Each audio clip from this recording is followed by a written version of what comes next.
नमस्कार, आप सभी का राइटिंग पे स्वागत है। मैं दीपक आपके लिए लेकर आया हूँ सब्जेक्ट बायोलॉजी से। टॉपिक है मानव का तंत्रिका तंत्र। ये इम्पोर्टेंट क्वेश्चन आपके आगामी परीक्षाओं के लिए बेहद महत्वपूर्ण है। तो उम्मीद करता हूँ इस वीडियो को आप शुरू से लेकर अंत तक देखेंगे, जिससे कि आपके सारे ये इम्पोर्टेंट क्वेश्चन कंप्लीट हो जाएंगे। तो पहला प्रश्न आपकी स्क्रीन पर, मानव शरीर में सबसे लंबी कोशिका कौन सी होती है? ऑप्शन आपके सामने है। अस्थि कोशिका, पेशी कोशिका, तंत्रिका कोशिका, मांसपेशी कोशिका।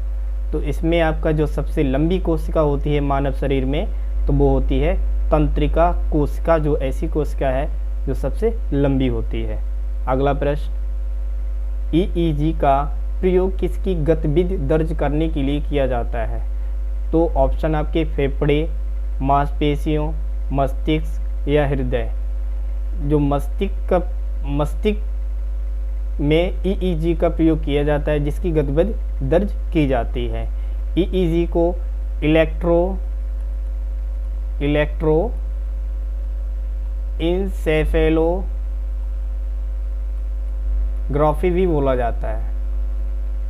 जो ईईजी का फुल फॉर्म है वो यही है, इलेक्ट्रोइंसेफेलोग्राफी। अगले प्रश्न पे बढ़ते हैं।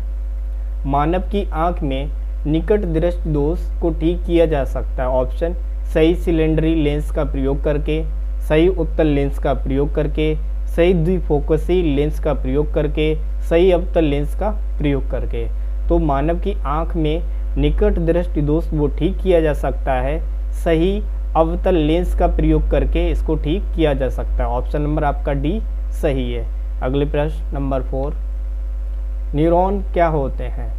ऑप्शन, तंत्रिका तंत्र की आधारभूत इकाई, रेडियोधर्मिता के दौरान निर्मुक्त कण, ऊर्जा की आधारभूत इकाई, न्यूट्रॉन के प्रतिकण। तो इसमें ऑप्शन जो है आपका ए सही है। तंत्रिका तंत्र की आधारभूत का इकाई न्यूरॉन होते हैं। न्यूरॉन ये इस कोशिका में मस्तिष्क से सूचना का आदान प्रदान किया जाता है। इस कोशिका का कार्य जो होता है ये मस्तिष्क से सूचना का आदान प्रदान किया जाता है। अगला प्रश्न नंबर आपका 5, जैकबसन अंग निम्नलिखित में से किसके साथ संबंध होता है? ऑप्शन, सूंघना, देखना, चबाना, सुनना। तो जैकबसन जो अंग होता है वो आपका सूंघने से संबंधित होता है और ये सर्पों में पाया जाता है। ये आपके सर्पों में पाया जाता है, ये आपके सर्पों में पाया जाता है। और साथ ही साथ इसे सेंस ऑफ स्मेल भी बोला जाता है। अगले प्रश्न नंबर 6, जन्म के बाद मानव के किस ऊतक में कोई कोशिका विभाजन नहीं होता है? ऑप्शन, कंकाल, जनन, तंत्रिका, संयोजी। तो ये ऑप्शन नंबर आपका सी सही है। तंत्रिका में कोई भी विभाजन नहीं होता है जन्म के बाद।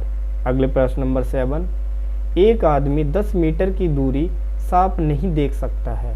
ऑप्शन, मोतियाबिंद, दूर दृष्टि दोष, दीर्घ दृष्टि दोष, निकट दृष्टि दोष। तो इसमें आपका ऑप्शन नंबर जो सही है वो आपका निकट दृष्टि दोष होता है, जो 10 मीटर की दूरी साफ नहीं देख सकता है।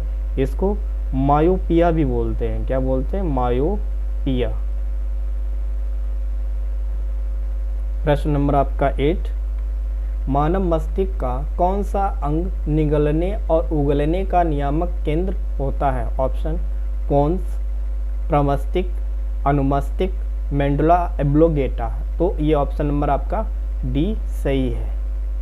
मेंडुला एब्लोगेटा की मानव मस्तिष्क का ऐसा अंग है जो निगलने और उगलने का नियामक केंद्र होता है। प्रश्न नंबर आपका 9, निकट दृष्टि दोष रोग का संबंध किससे है?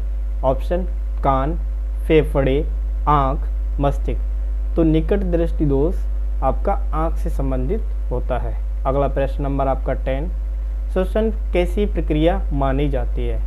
ऑप्शन, अपचयी प्रक्रिया, तनुकरण प्रक्रिया, संश्लेषणात्मक प्रक्रिया, आरोही प्रक्रिया।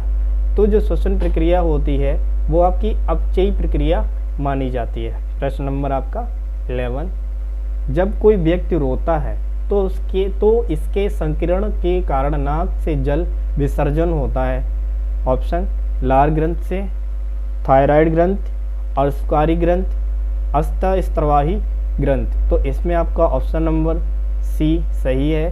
अशुकारी ग्रंथि जो होती हैं, आप दुख और सुख के समय जो आंसू निकलते हैं इसके लिए अर्शकारी ग्रंथि उत्तरदायी होती हैं। जब इंसान रोता है या दुख में या सुख में आंसू निकलने के लिए अर्शकारी ग्रंथि उत्तरदायी होती हैं। अगला प्रश्न नंबर 12, चेतन जीव का मूल अभिलक्षण निम्नलिखित में से क्या होता है? ऑप्शन, खाने की क्षमता, श्वास लेने की क्षमता, प्रजनन करने की क्षमता, संचालन की क्षमता। तो ये आपका ऑप्शन नंबर जो सही है वो आपका श्वास लेने की क्षमता ही चेतन जीव का मूल अभिलक्षण होता है। अगला प्रश्न पे बढ़ते हैं, प्रश्न नंबर 13, वर्णांत व्यक्ति किस प्रकार से संबंधित होता है? ऑप्शन, कुछ रंगों के बीच भेद नहीं कर पाता, दूर की चीजें देख नहीं पाता, दृष्टि निर्बंध नहीं होता है, काला रंग नहीं देख पाता है। तो वर्णांत व्यक्ति इस प्रकार से संबंधित होता है, कुछ रंगों के बीच भेद नहीं कर पाता है, उसे वर्णांत व्यक्ति से प्रभावित होता है, उसी को बोला जाता है। अगला प्रश्न नंबर आपका 14, मानव चक्षु में एक विशेष रंजक होता है जो यह निर्णय निर्धारित करता है कि किसी व्यक्ति की आंखें बब्र, नीली या काली होंगी। वह रंजक निम्नलिखित में से किसमें पाया जाता है? परितारिका में, स्वच्छ मंडल में, कछाभ काय में या रक्तपटल में?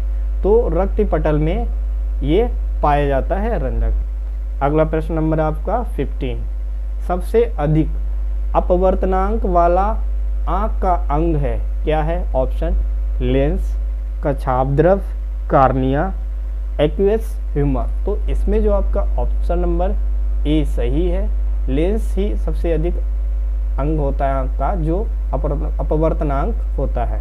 अगला प्रश्न नंबर 16, श्वसन का नियंत्रण मस्तिष्क के किस भाग से किया जाता है?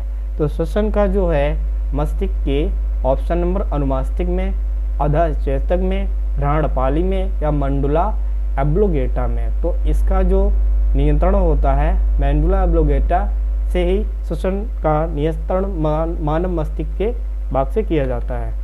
अगला प्रश्न नंबर आपका 17, बुद्धि का केंद्र स्थित होता है। बुद्धि का केंद्र ऑप्शन नंबर आपके सामने मेंडुला में स्थित होता है, प्रमस्तिष्क में स्थित होता है, थैलेमस में स्थित होता है या अनुमस्तिष्क में। तो ये इन सभी में ऑप्शन नंबर जो आपका सही है, प्रमस्तिष्क में बुद्धि का केंद्र स्थित होता है। ऑप्शन नंबर बी आपका सही है। प्रश्न नंबर आपका 18, मुख्यतः इसकी उपस्थिति के कारण मानव शरीर उच्च वायुमंडलीय दाब के अंतर्गत भी बिना कुचला रहता है।